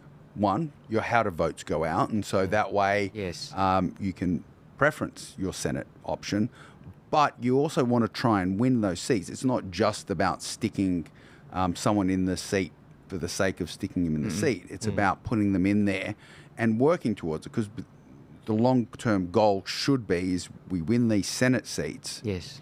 We build our reputation and educate the public as to what's happening, what we're doing, and then you start swinging the lower house seats so we can start winning more of them. So we can have a look at what's going on, like in the UK with Reform UK, where they were basically a minor party that was doing very little, and suddenly with the shift of Conservatives, and people are saying that the Tories weren't the Conservatives that were, Labor's taken over and they've done a horrendous job. Suddenly people want a real third Conservative choice, and they're voting for them. And this is what we need here. We want to obviously prioritise the Senate, because that's important, but we don't want to do it at the expense of not trying to win the lower house seats. You still want to win those seats. You still want to be in there contesting them.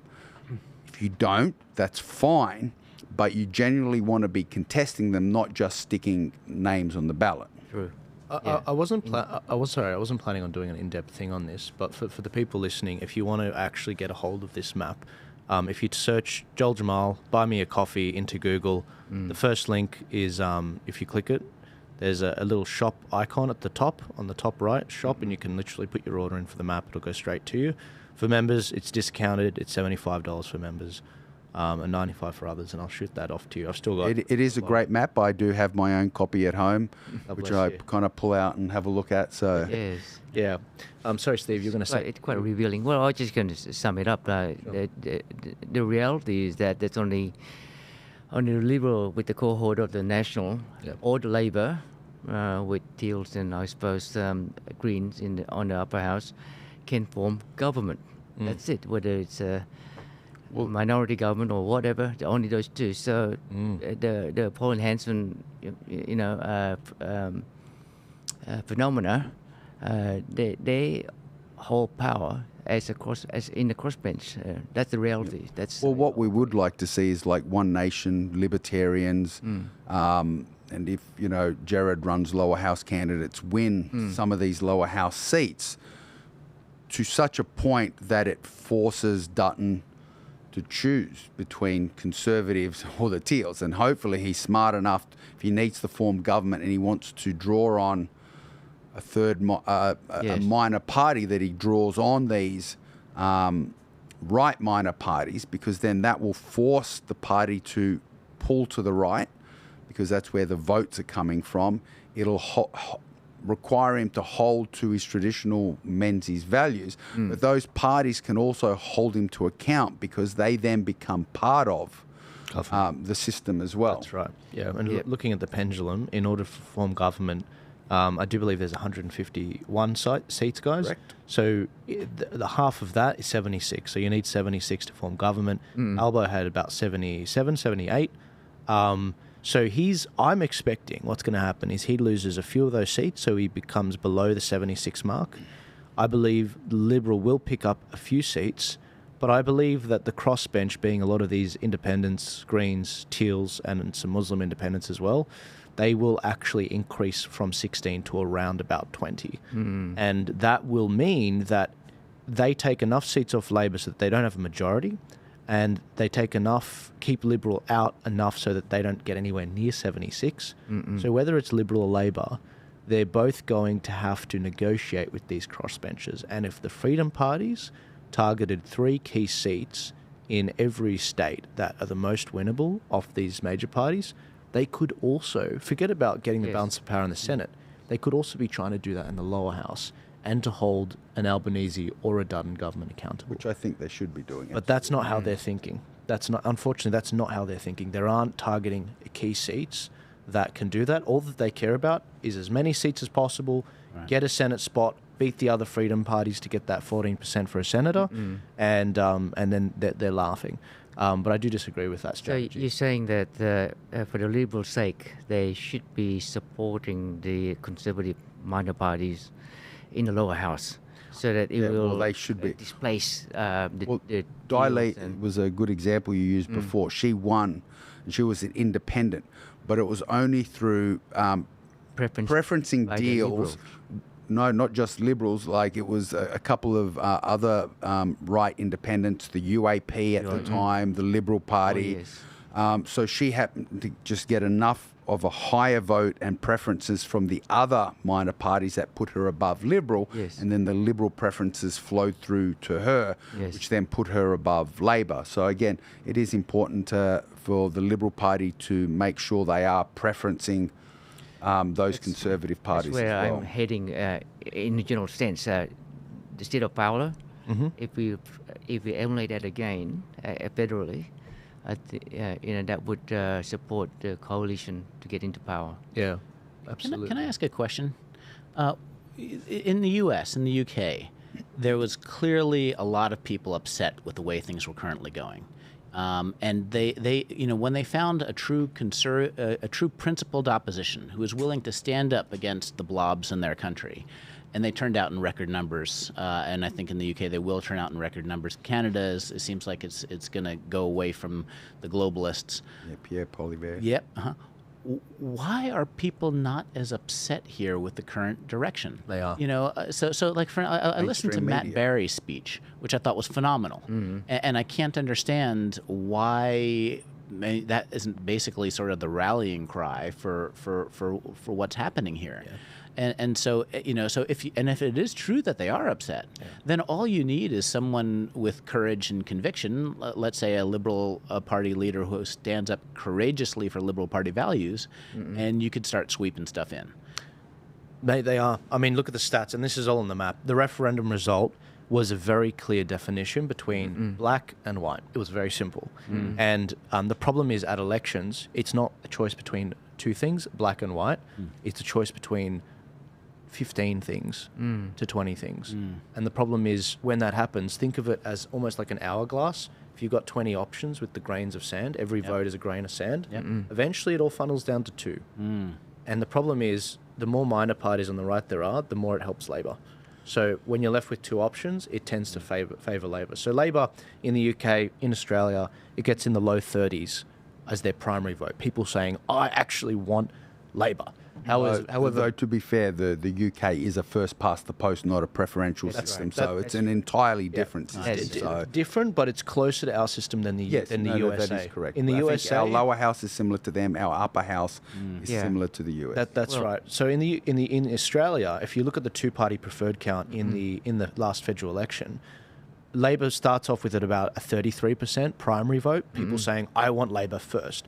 But somehow they get up to 52% because preferences, all the left. And again, it's not deals so much. I don't think it's more people not understanding the system and then putting Labor ahead of Conservative candidates. I think it's two different things. I think it's, as you said, people are not fully appreciating or understanding the preferential system. But it's not just the number of minor parties. It's the fact that people are voting for left-leaning minor parties. So Greens, and I hate to say it, Teals, Animal Justice, and parties like that. So that's why the preferences are flowing to Labor. I think if people start to wake up and actually vote for right-leaning minor parties, the flow will change to the Liberals. And that's why I prefer to opt into looking at the referendum result, because it's very black and white. Yes. And so if we pull up these results, you see 10% of people not participating in this. Now, the participation rate was a lot higher than elections, which is good because people felt their vote would count in this. But on top of that, 60% of the country didn't like what Albo was selling, despite the marketing. And the majority of states. Yeah, absolutely. Despite the lack of detail, despite the marketing, despite the feel-good vibes, 9.5 million people said, I don't like what you're selling, and 6 million people said, I want it. So people are angry, but the problem is it's a machine problem. The political parties in the right, we've got 10 freedom parties fighting over 15% of the vote, and we've got the Liberal Party fighting over something that they're quite wet on, quite a wet lettuce. So it's actually a machine problem. It's a leadership problem on the right. Right. If we had the right guy, if we had the right collaboration between these parties as well as the social media content creators, and there's a lot of us, and if the people are ready, that wave that I talk about, ready to catch, and we throw them, we upskill them with how to surf a wave. We provide them the board, and we actually surf it together. That's when we can win. Now, the problem is, in the USA, things are a lot worse. They got millions of people flooding through the border. In the UK, it's a terrible situation. The people were ready. Whereas in Australia, we are still running off the coattails of 30 years of uninterrupted economic growth, opportunities. We are somewhat still the lucky country and spoiled brats. Good summing up. And we're not ready, but we will be soon. I expect in the next 3 to 5 years with the right, again, a lot of people are going to probably listen to this and be like, I don't have 3 to 5 years, Joel, and fair enough. But the way I see things going, objectively, not being someone on the ballot, 3 to 5 years, we'll be ready machine-wise. Parties would have failed to the point that we have a brand new entity, and also the people will be ready with regards to getting active and actually not just complaining, but doing something. But that's my honest view. That's where I see things. Yeah, look, I've thought something similar. I think there's a good chance the Liberal Party will win. I don't think it's guaranteed. I think Labor could still win this election. They're very good at campaigning, regardless of what they say, what they do. They know how to campaign. They know how to come together. They're very organised. And as much as that would be a bad thing, once again, it could be a good thing, because sometimes, like Joel is saying, we may need more suffering before people start to wake up, which is in the UK and the US, the recent suffering has been very concentrated. Because we're so isolated, our suffering, it's almost like trickle effect suffering. So the good changes trickle in, the suffering's trickling in. And it's building and building and building, but we're still able to hide it. Like we officially haven't been in a recession, but I think now, have we been in 8 quarters of per capita recession? Yeah, we're in a recession. Yeah. We're in a per capita I recession. think it's technically 3 or 4. 3. Yeah, 3 or 4. But the GDP has obviously remained above that limit, and we're at like 0.2% or something like that, growing each quarter. The actual because of immigration. But the per capita is, I know it was at 7 quarters of recession. Right. I believe we've hit 8, but I'm not 100% sure. Right. Guys, I apologize if I get into the numbers too much, but this is my bread and butter. I really enjoy it. And the great thing about all this, and I like to say at the end of it, is I might be dead wrong. Time will reveal all. And unfortunately, I haven't been wrong on this stuff in the past, to my chagrin. But I am genuinely optimistic about the future. I'm optimistic about Australia. We have the blueprint of how America and the UK is doing it. One of the best joys about this is we're probably going to do it at the same time as the UK. Nigel Farage, 600 branch leaders. He has set up the party with voting rights so people can vote for the candidate that runs for them. He's got good money, good leadership. They have their Trump guy and Nigel, and they've got some other leadership. He's building a good team. They have a beachhead in the parliament. I'm excited about watching that. We don't have our Trump though. Not yet. I have some hunches on who it might be, but I won't say anything yet. I won't say, and it's not me. It's not me. I've got to say. Some people are like, oh, of course he's going to say it's him. It's not me. It's definitely not me. I'm 27, be 28 in a couple of years. I've barely done anything in my life compared to some of these other guys, and so I'm excited to get behind. Correct me, guys. Do you feel that you're just excited to get behind someone that you respect, that is above reproach, no skeletons in the closet, they're competent? I mean, wouldn't you find that liberating? 100%. Why wouldn't you? Yeah, I'm definitely waiting for someone to get behind who has shown courage and conviction and principles. That's what I'm Literally stole the words out of my mouth. I was going to say the same thing. The challenge is that most of them are career politicians who never ever had a real life. I mean, it's easy to say the right things. Yeah. It's a lot harder to do the right things, and I think that's where under pressure. The real difference is, and that's, as I mentioned earlier, that's where we saw what happens when these factions get involved and people start going, well, do I risk my position and do I stand by my values, or do I just take the ride and go with the flow? So we need someone who's willing to go, you know what, like Trump has done, nope, this is what I'm doing. You know, he says some stuff that may be out there, but he always seems to have a plan as well. I think he's one of the great things, he's got the art of negotiation really down. So he says some extreme stuff. He makes some, I think, genuine threats. I don't think he just makes, he makes genuine threats and he will stand by them. And I think once people realize that, as we've seen with Colombia and Canada and Mexico and all these other places, they've gone, we'll fight you. No, maybe we shouldn't, because he's actually going to follow through. And if we follow through, we're going to be worse off. So, it's courage, conviction, and action. Yeah, there are some really strange ones. I couldn't figure out what he was talking about, but then now, make Greenland great again. Yeah. Yeah. I was going to say, one of our mutual friends, Paul, that helps run the Light newspaper, I was having this exact conversation with him the other day. I was saying, Walter, mate, you're not meant to be doing this. You know, none of us on this panel are meant to be doing this. You know, I'm meant to be in construction. I should be a development manager by this point in a firm.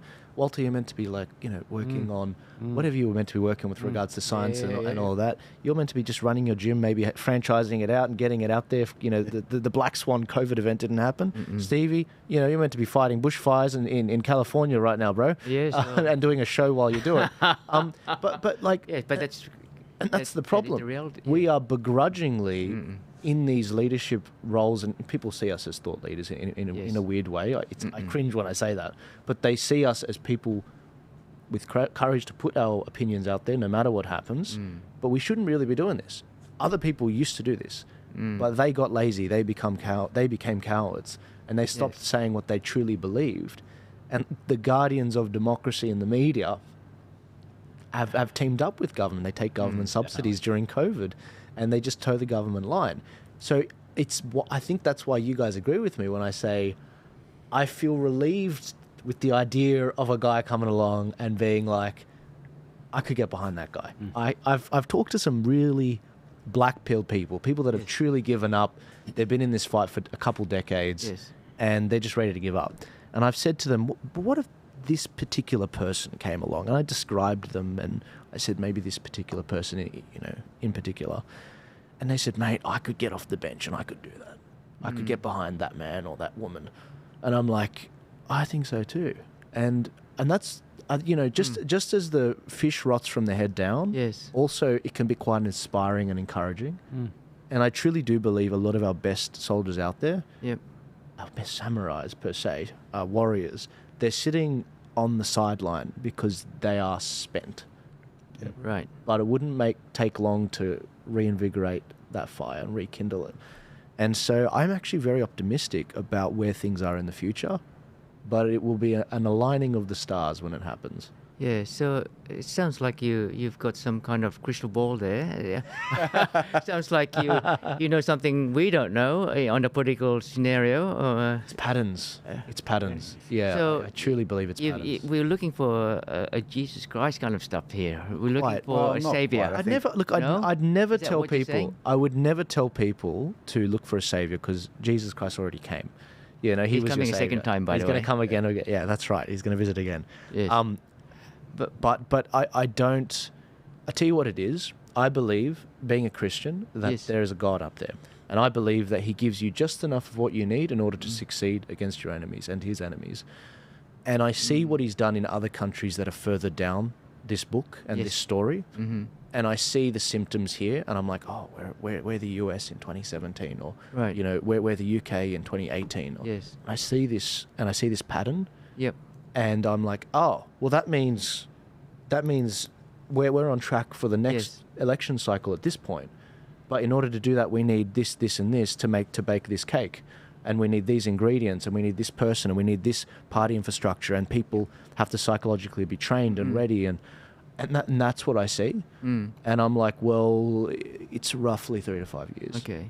Yeah. But you got to be... Again, that's where the biggest concern is with all the censorship that's happening online. Because as we can see, mainstream media is starting to lose its hold.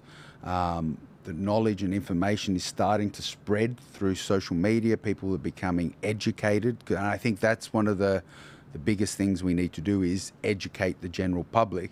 And that's why our government is fighting so hard to censor the new media area, social media. Yeah, that's true. Because if they can shut down genuine, honest debate, then they can remove a lot of these opportunities that may arise in the future.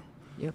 So that's why we have to keep fighting now, so those opportunities later will arise. It's control and division. That's what it's all about. Yes. That's what they're... Divide and conquer. Yes, divide and conquer. Just going back to what you're saying, Joel, just now, do you see there are people out there in the political arena that showcase this potential to lead us, to give us that, people with conviction, people with a mandate, a mission, as you say, before... You don't have to mention names, but do you feel comfortable they're not in enough? politics yet. They're not. That's the They're problem. not in politics. They're not. Then you're looking at maybe 10 years, 20 years, aren't you? No, they're not. No. They're not in politics. They're in business right now. In business. They're busy making their business and whatever. And I do have people in mind about that.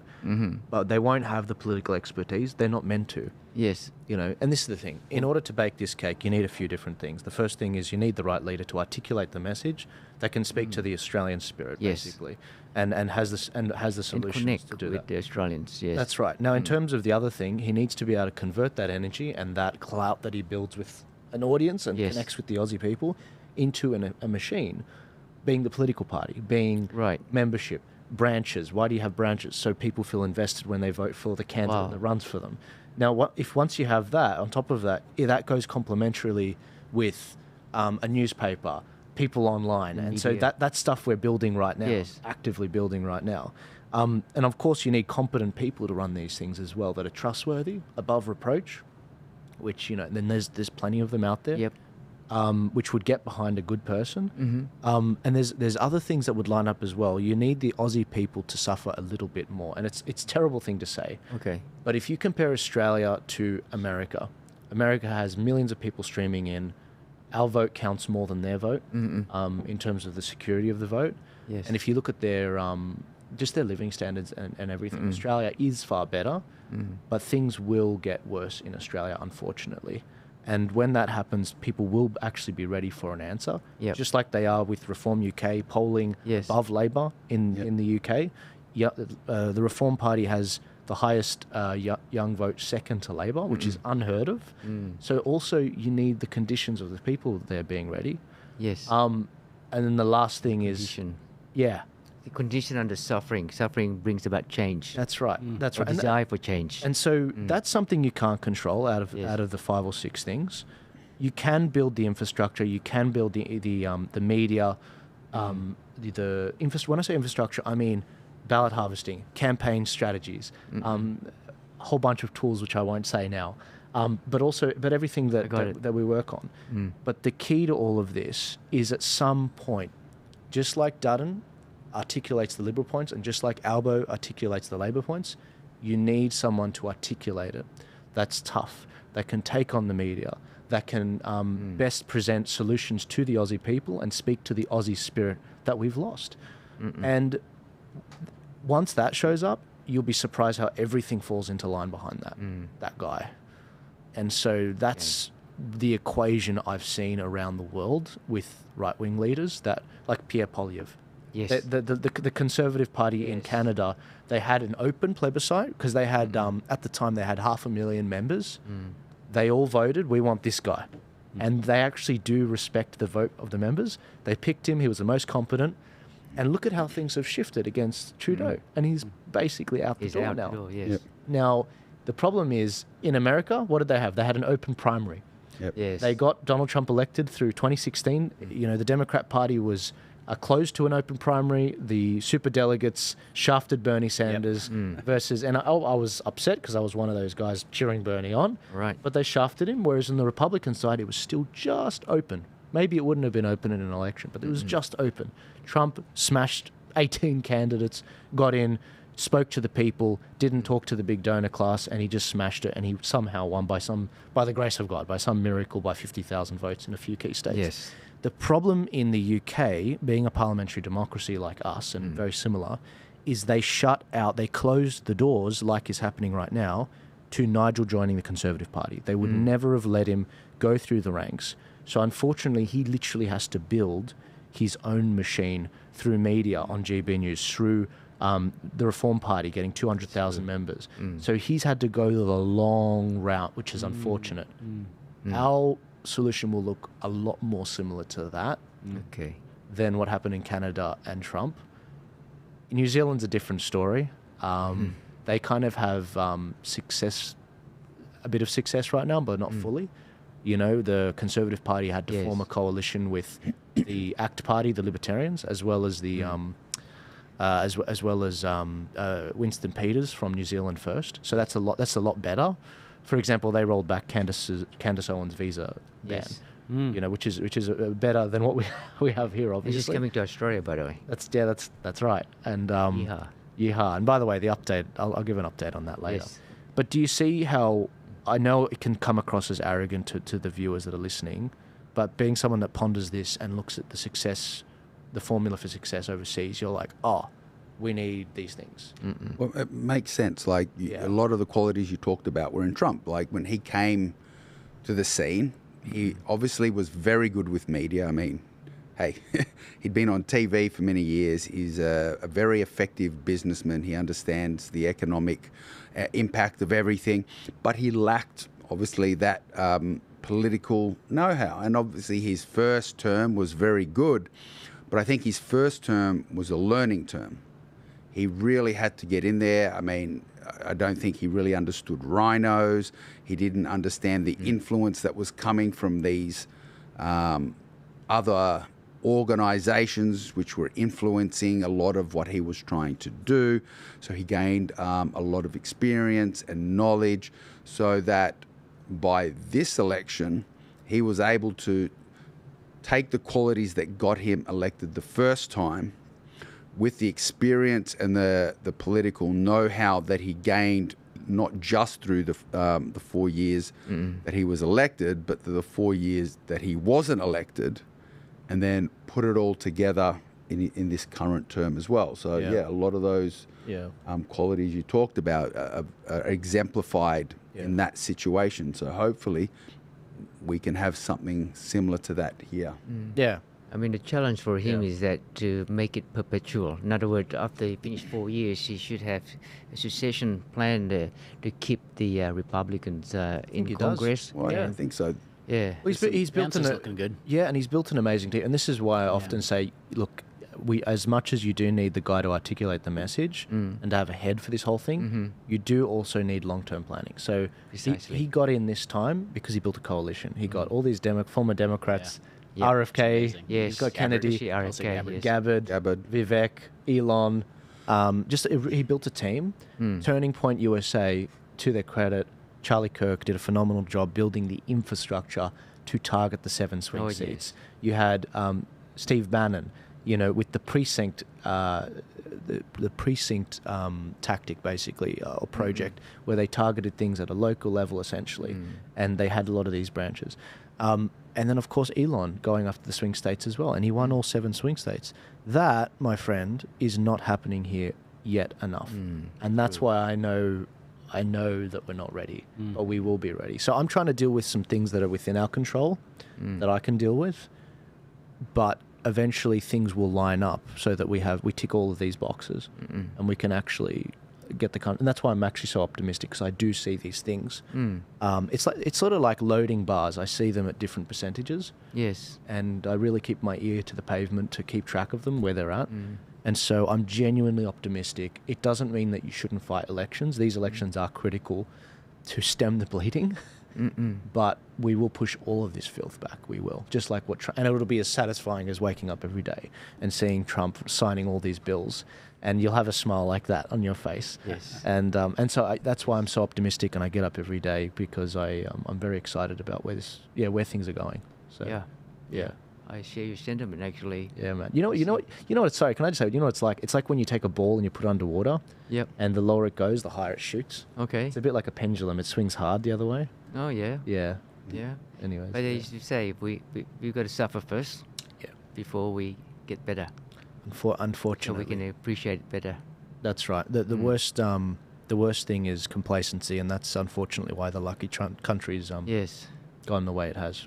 And so we became complacent, and thieves have come, and they're trying to steal your hard-earned money and tax you to smithereens when, we never used to have taxes this high. And it's like, well, Australia, how long are you going to allow them to get away with this? Because the longer you leave it, the harder it's going to become. And so we're trying to wake them up. We shouldn't be doing this. We should be doing other stuff. Yeah, it should be. But we are, because we see the coming train and or iceberg about to hit the Titanic. So, anyways, yeah. Good point. Okay. Yeah. Anyways, guys. So I mentioned the Light newspaper. The issue 16 is out. It's being spread across the country. 200,000 prints. Get it out there, guys. Give it a share. Head to thelightaustraliannewspaper.com.au. It's run by some phenomenal people out in WA, and they're doing a great job, including people like Paul out here, who's a local distributor in Sydney. Yep, that's issue 15. Issue 16 is arriving in Sydney shortly. That's right. But yes, absolutely, coming soon, and they do a phenomenal job. Yeah, it's great stuff. Guys, did you have any other? I could keep chatting, but we should wrap it up because it's been 2 hours now. It's been a great chat. I mean, we never got to the nuclear part. I was actually looking forward to chatting to Paul about that. But no, I've really enjoyed it. Great chatting to you guys. We got some interesting things. Absolutely. Thank you very much. Absolutely. And to everyone that's listening online, I'll have the links to everyone that's on this panel, so you can follow them and give them a share. But on top of that, if you wanted to go and support the show, become a regular member, we will be doing a members-only live stream next week, where I'll be going through some questions and some of the stuff that I perhaps don't say on here with a guest. And for as little as $4 a month, you can become a member and join those streams. And also, I will be heading to the USA very, very soon. to Washington, D.C. To see CPAC. Thanks to I thought you were CPAC going to say Australia. to see the swamp. See the swamp, yeah. I'm going to watch it being drained, and I'll be taking plenty of notes while I'm there. And so I'll be gone for 10 days or so, but I'll document as much as I can while I'm there. But that's why it's been a little bit manic this year. But WA, I haven't forgotten about your election on the 8th of March. We will be fighting that. The Candace Owens tour, the update is the High Court will hear us before the... we're trying to get it expedited, so it's before the tour dates very soon. So the tour dates haven't changed. We're going to go ahead with that. And all 7 justices are actually listening to the arguments. Oh, wow. I do believe it's a matter. It's a very important matter, they've said, and in what they've sent our lawyers. And as a matter of free speech, we do want it to be heard as soon as possible with regards to immigration and allowing her into the country. And it won't be like a directions hearing. It'll be conclusive, where it'll be like, no, you'll have the judgment in a day or two, basically. Right. And we expect that we're very optimistic about her getting into the country. After all, if she's good enough for New Zealand, she's good enough for us, for God's sake. But I'm looking forward to that and many other things coming out this year. But gentlemen, thank you for coming, especially on such short notice. Thank you. Thank you for having us. That was fun. Always a pleasure. I had a blast. I can't wait to get you guys back soon. And ladies and gentlemen, if you want to support the show, click the link in the description, join the club, and I'll see you all later. Take it easy. Ciao, ciao. Thanks, guys. That was